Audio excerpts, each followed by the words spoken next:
नमस्कार. सन्माननीय व्यासपीठ, बुद्धीची देवता, अन्नपूर्णा आणि सौंदर्याची देवता म्हटलं तरी हरकत नाही, कारण त्यांनी आपल्याला काही टिप्स दिलेल्या आहेत. आणि आज बोलायचं म्हणजे मी मातृभाषेत बोलण्याचा प्रयत्न करते, कारण प्रयत्न करते म्हणजे जाणून बुजून बोलते आहे. कारण यासाठी की मराठी कंपल्सरी आता झालेलं आहे आणि मातृशक्तीबद्दल बोलायचं आहे. आपली मातृभूमी म्हणजे आपली मातृभाषा मराठी, आणि म्हणून मी हिंदी मराठीमध्ये बोलेन. तर आज सगळ्यात पहिल्यांदा म्हणजे हे सगळं व्यासपीठ आणि माझ्या मित्र आणि मैत्रिणींना, मित्रमैत्रिणी मी यासाठी म्हणेन की मैत्रीचं जे नातं आहे ते सगळ्यात सुंदर नातं आहे. कारण त्याला जात पात धर्म पंथ लिंग आणि वय ही कुठलीही अट नसते. ते केव्हाही कुणाशीही होऊ शकतं. आणि आज जे मी इथं आलेली आहे ती यातूनच आली आहे. कारण आपल्या अर्चना जाधव मॅडम, त्यांना आता मी एक 10-12 दिवसापूर्वी भेटले. अगदी 5-7 मिनिटाची भेट असेल. तर सहज काय करता असं विचारलं. तर माझे मिस्टर बरोबर होते. ते म्हणाले की तिचं पुस्तक आता परत एक प्रेसमध्ये आहे की ज्यात तिने नायिका लिहिलेल्या आहे, रामायण महाभारत आणि शिवकालीन एकपात्री लिहिलेल्या, कविता लिहिलेल्या. तर त्या म्हणाल्या बस आता महिला दिनाला तुम्ही यायचं बोलायला, तुमच्या नायिकांवर तुम्ही बोलायचं. तर मग मी विचार असा केला की नायिकांवर का बोलू मी. म्हणजे महाभारत रामायण सामाजिक राजकीय खूप मोठ्या स्त्रिया होऊन गेल्या आहेत आणि आहेतही, होतही आहेत.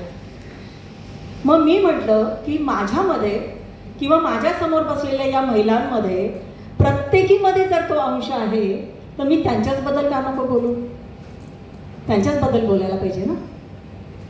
आणि गंमत अशी असते की मला किती मिनिट दिलेले आहे त्या अनुषंगाने मी बोलेन. कारण असं होतं की एखादा विषय आपण घेतो, त्याचं एक टायटल घेतो आणि त्यावर लिहितो किंवा त्यावर विचार करतो की आपल्याला काय बोलायचं आहे. पण इथे उलटं झालं. इथे आधी मी विचार करत गेले की माझ्या भगिनीबद्दल मी काय बोलावं, आणि ते विचार येत गेले, मला अनुभूती होत गेली, मला कळत गेलं, आणि मग त्याला टायटल दिलं रंगले मी रंगात साऱ्या. कारण तुम्ही विचार करा की प्रत्येक गोष्ट आपल्या सामान्य स्त्रीमध्ये आपल्याला बघायला मिळेल. म्हणजे ह्या सृष्टीची निर्मिती ब्रह्मदेवाने केली, त्याच्या नाभीतून ही सृष्टी निर्माण झाली असं म्हटलं जातं. बघितलंय का कोणी? नाही. म्हणजे मी हे नाकारत नाही की एक कुठली तरी अगाध शक्ती आहे आणि तिने हे जग बनवलं, हे मला मान्य आहे. पण स्त्रीच्या नाभीला गर्भातल्या बाळाची नाळ जोडलेली असते, हे सत्य आपण बघतो. हे तुमच्यासमोर सांगायची गरज नाही. बायोलॉजिकली म्हणून तुम्हाला सगळ्यांना हे माहिती आहे. मग ब्रह्मदेवाने जेव्हा जग निर्माण केलं तेव्हा त्याने स्त्रीच्या गर्भाशयाचा, तिच्या उदराचा उपयोग करून घेतला. बरोबर आहे ना. मग स्त्रीची निर्मिती कोणी केली, जगाची निर्मिती कोणी केली? स्त्रीने केली ना. मग त्याने जेव्हा बाकी देवता पण निर्माण केल्या, त्याने बाकी देवतांना काम दिलं. लक्ष्मी देवता आहे, बुद्धीची देवता आहे, जलदेवता आहे, वायुदेवता आहे, अग्निदेवता आहे. त्या प्रत्येक देवतेला त्यांनी काम वाटून दिलं. मग आता मला सांगा की या देवतांमध्ये जे गुण आहेत ते आपल्यामध्ये नाही आहे का? आहेत. तेच दाखले मी तुम्हाला आता देणार आहे. पहिली देवता आपण घेऊ की लक्ष्मी, धनाची देवता. बरोबर आहे.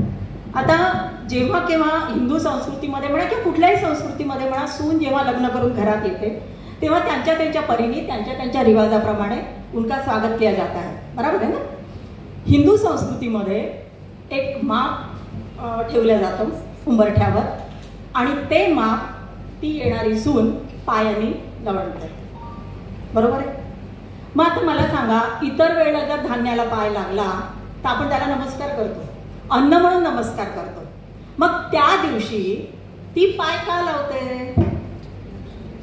याचा अर्थ लक्ष्मीच्या पावलाने लक्ष्मीचा सडा टाकला जातो. बरोबर आहे ना. आणि त्या मापामध्ये तांदूळ का भरले जातात? याच्या मागचं कारण काय आहे?